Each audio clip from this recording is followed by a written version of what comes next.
क्या नाम है आपका? अनिल। अनिल जी। तो आप अपनी ये माँ आपकी हैं? हाँ जी। तो आप अपनी माँ को वृद्धाश्रम छोड़ने आए हैं, क्यों? हाँ जी, मेरी पत्नी की तबीयत सही नहीं है 1.5 साल से।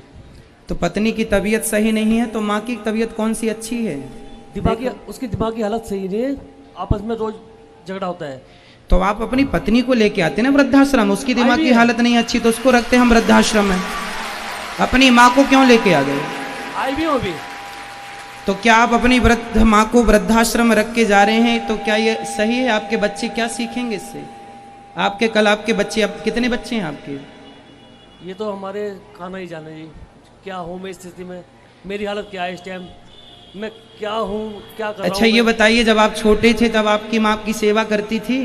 नहलाना धुलाना तेल मालिश सब किया? काम करती थी। फिर अब माँ बूढ़ी होगी तो क्या उनकी सेवा करना आपकी जिम्मेदारी नहीं है? हम इनके रिश्ते में क्या लगते हैं? जब हम बिना लगे कुछ बिना खून का रिश्ता कि हम सेवा कर रहे हैं, तो आप तो खुद की सगी औलाद हो, आपको तो सेवा करना चाहिए। कल आपका बेटा आपको बाहर निकाले, फिर कल आपकी जो पत्नी कहाँ, आपकी पत्नी कहाँ है? वो चल नहीं पाती, बिना सारे ही चल नहीं पाती। आपके और 2 भाई हैं, तो क्या उन भाइयों के पास एक माँ को खिलाने को रोटी नहीं है? उन भाइयों ने मना कर दिया है। हाँ? मना कर दिया उन्होंने मना कर दिया? हाँ, हमारे घर पानी जरूरत नहीं है। आपके भाई ने मना कर दिया कि माँ को घर लाने की जरूरत नहीं है? नहीं, वो अलग रहते हैं। नहीं, अलग रहते हैं तो माँ की सेवा तो कर सकते हैं ना, वो भाई 2 लोग मिलके नहीं कर सकते एक माँ की सेवा? नहीं, वो मना कर दिया उन्होंने। देखो जरा, एक माँ ने 3 बच्चों को पाल पोस के बड़ा कर दिया, इतना योग्य बना दिया, पर तीनों मिलकर एक माँ की सेवा इस उम्र में नहीं कर पाते जब माँ जिंदगी के आखिरी पड़ाव में। और आप अपनी माँ को लेके आ गए वृद्धाश्रम, कभी सोचा भी नहीं कि आप ये सही करने जा रहे हैं या गलत करें? हमें कोई दिक्कत नहीं है, ये दास अनिरुद्ध तो माँ की सेवा, 3 बेटे आप हैं, 4था बेटा ये दास बन के सेवा करेगा, हम तो करेंगे, हमें आपत्ति नहीं है। पर आप अपने हृदय से पूछिए कि आप ये सही कर रहे हैं? अपनी माँ को वृद्धाश्रम छोड़ के जा रहे हैं, सही है? पढ़े लिखे तो होंगे आप, क्या ये शोभनीय है? भैया आपसे सवाल है, क्या आप अपनी माँ के साथ अन्याय कर रहे हैं? ऐसी भी क्या मजबूरी है कि आप अपनी माँ की सेवा नहीं कर सकते? अरे जिस माँ ने आपको अपनी गोद में लिटा करके अपना आंचल का दूध पिलाया है, जिसने आपकी तेल मालिश की है, उंगली पकड़कर आप सबसे पहले अपनी माँ की ही चले होंगे, और आज आप इतने भी कमजोर नहीं हैं कि आप अपनी पत्नी और अपनी माँ का ख्याल ना रख पाए। जब हम कमा कमा के 250 माताओं की सेवा कर सकते हैं, तो आप अपनी एक माँ की तो सेवा कर सकते हैं। इतना हाथ पांव चल रहे हैं आपके, आप अपाहिज नहीं हैं क्या? माँ के लिए 2 रोटी इस उम्र में नहीं खिला सकते आप? क्या मजबूरी है आप बताइए, आपकी क्या मजबूरी है ऐसी कि आप माँ की सेवा नहीं कर पा रहे हैं? आप माँ की उंगली पकड़ के चलना सीखे थे, याद नहीं आते आपको वो दिन? आप अपनी माँ के बिना, जब आप छोटे थे तो आपकी माँ आपके बिना 1 घंटा नहीं रह पाती थी, आप कैसे रह लेंगे अपनी माँ के बिना? कैसे रहेंगे अपनी माँ के बिना? इस उम्र में जब माँ बिल्कुल अंतिम पड़ाव में चल रही हैं, कितनी जिंदगी बची इनकी बताओ? अभी क्या ये 100 साल जिएंगी? इस उम्र में बेटा बहू का प्यार चाहिए होता है, नाती पोतों का प्यार चाहिए होता है। सम्मान की 2 रोटी देते जाते तो वहीं से कथा सुन के अपना मैया हम तो रखेंगे, हमें आपत्ति नहीं है, पर आप अपने हृदय से पूछिए कि कल यही घटना आपके साथ होगी तब आप क्या करेंगे? कल आपका बेटा आपको वृद्धाश्रम भेजेगा, फिर आप क्या करेंगे? और ये होगा क्योंकि ईश्वर के घर देर है, जैसा करते हैं वैसा भोगना पड़ता है।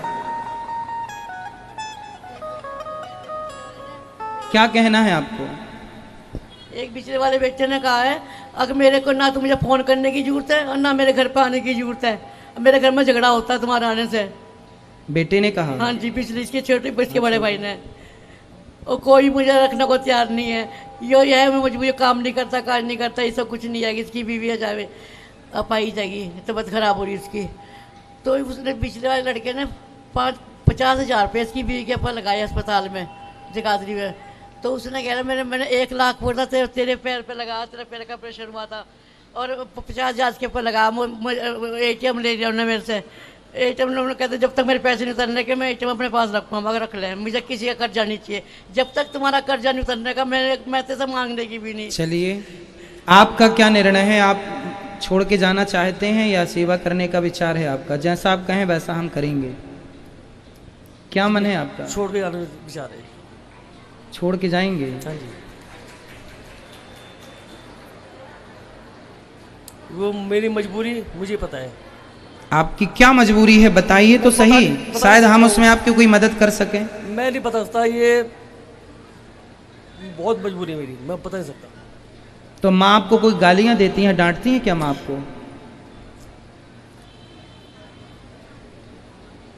आपकी पत्नी से लड़ाई होती है माँ की? माँ की झगड़ा होता है, माँ का और पत्नी का आपकी झगड़ा होता है, सास बहू का झगड़ा होता आज है। वो उसको दिमाग में ये नहीं आता है, ये सास है मेरी, वो मुझ से ऐसी झगड़ती है, लड़की से ऐसी बोलती है। तो आपकी पत्नी आपसे भी झगड़ा करती है? हाँ जी, लड़की से भी बोलती है, तो आपकी माँ से भी करती है? बराबर। उसको ये नहीं पता। तो फिर उसे भी वृद्धाश्रम भेजो ना, उसे अपने संग रखेंगे, माँ को वृद्धाश्रम, उनको भी छोड़ देना, हम उनकी भी कर लेंगे सेवा। बस मैं तो दोनों को ले गया हूँ। पत्नी जब आपसे भी लड़ती है और आप समर्थ हैं, समझाओ अपनी पत्नी को। कौन पत्नी नहीं लड़ती सास से? हर घर में सास बहू का झगड़ा होता है। इसका मतलब ये थोड़ी कि बेटा माँ का हाथ पकड़े और ले जाके वृद्धाश्रम में रख दे के लो हमारी पत्नी से तुमने झगड़ा की इसलिए हमने उठा के तुम्हें भेज दिया। अरे सबके घर में झगड़ा होता है, जहाँ 4 बर्तन होते हैं खटापटी चलती रहती है। आपको मारती भी है? तो आपको अपनी पत्नी को समझाना चाहिए, समझा करके, और गृहस्थी तालमेल बना के एक पुरुष की यही जिम्मेदारी होती है। ऐसी स्थितियों में पुरुषों को यही निर्णय लेना चाहिए कि माँ की भी सेवा करते रहें और पत्नी भी ना छूटे, ना माँ छूटे ना पत्नी छूटे। यही सच्ची गृहस्थी है, जहाँ माँ और पत्नी का बैलेंस जो पुरुष बना ले वही श्रेष्ठ गृहस्थी है। और जहाँ बैलेंस ना बना पाया तो यहाँ स्थितियाँ उत्पन्न होती हैं। इसलिए ठीक है, आपकी अभी मजबूरी है तो आप यहाँ हम रखेंगे, पर पहले घर में ठंडे दिमाग से विचार करना। 2 पैसे कमाओ। कमाते हैं? क्या करते हैं आप? मैं कुछ काम नहीं कर रहा हूँ 1.5 साल से। तो कुछ काम करिए। पत्नी मेरे बगैर 10 मिनट भी नहीं रह सकती, ना जा सकती है कहीं, ना हिल सकती है। आपका बेटा है? लड़की है सिर्फ मेरे। सिर्फ लड़की है? हाँ जी, वो लड़की भी इस लायक नहीं है जो उसको संभाल ले। अगर मैं 15 मिनट कहीं बाहर निकल जाऊं तो रो रो के तो जैसे आप अपनी पत्नी को संभालते हैं ऐसे अपनी माँ को भी सेवा कर लेना। जब हम कर रहे हैं सैकड़ों माओं की, तो आप 2 की नहीं कर सकते। चलो आप ठीक है पति धर्म निभा रहे हैं कि मेरी पत्नी मेरे बिना 10 मिनट भी नहीं रह सकती, तो जब आप इतने अच्छे पति हैं तो जितने अच्छे पति हैं उतने अच्छे पुत्र भी बन जाइए ना, उतने अच्छे पुत्र भी बन जाइए। अब माँ की इच्छा है जो। महाराज जी मेरे पे काम नहीं होता, मुझे 4 बजे उठ के खाना बनाना पड़ा है, बर्तन मांजने पड़ा है, झाड़ू लगानी पड़ा है। मेरे पे काम होने की व्यवस्था नहीं, मेरे पे खड़ा नहीं हो जाता। मेरा पैर ऑपरेशन हो रखा है, मेरी उम्र काम करने की नहीं है। बिल्कुल नहीं है आपकी उम्र काम करने की। मेरे हाथ पैर कांपते हैं। तो घर का सारा काम इनकी बेटी है, वो थोड़ा संभाल कोई नहीं लेगी। करता जी, कोई नहीं करता। तो आपकी बेटी आपको पानी भी नहीं देती, आपके साथ नहीं देती? क्यों? कैसी बेटी है? गुरु जी मैं तो मेरी ये प्रार्थना है आपसे, अगर कल को मैं मर भी जाती हूँ तो यहीं मरूँ, मुझे इनको खबर मत देना, इनको तीनों को कोई खबर मत देना। आपके हाथों सिंहवाई जाऊंगी मैं, मेरा सब। चलो इन बेटे की मजबूरी बता रहे हैं, पर 2 बेटों की तो कोई मजबूरी नहीं वो है। भी ऐसे ही है, वो भी ऐसे ही ऊपर से मीठी मीठी बातें करे, अंदर छूना जला रहे।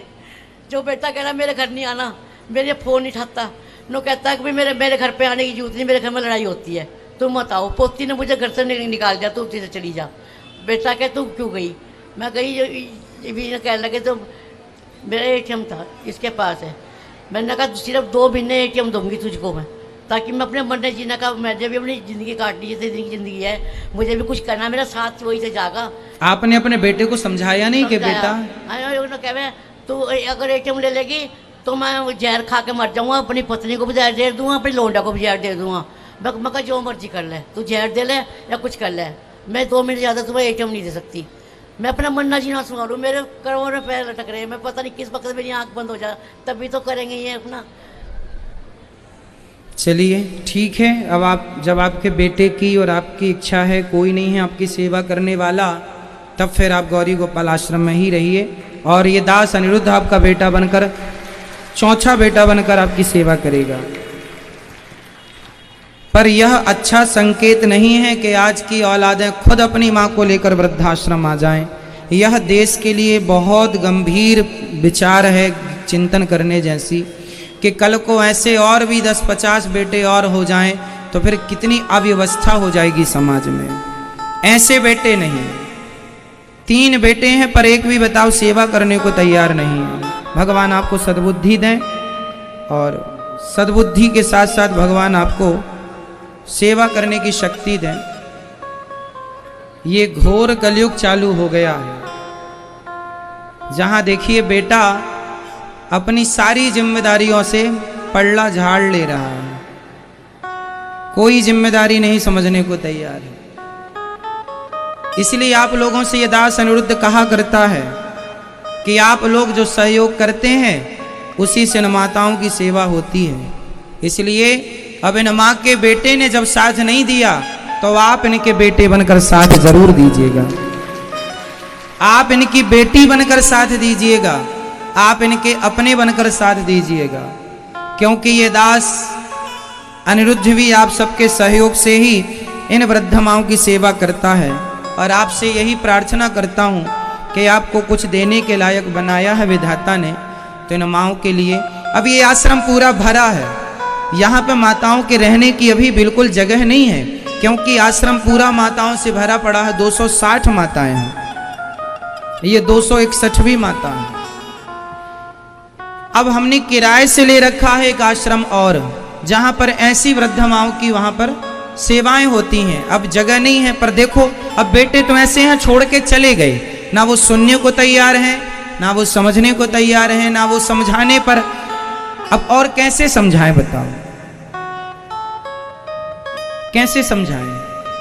यही तो कह सकते हैं कि भाई सेवा करो, माँ की सेवा ही धर्म है, माँ की सेवा से बड़ा कोई ये माँ नहीं है, ये माँ के रूप में भगवान है, ये भगवान की सेवा।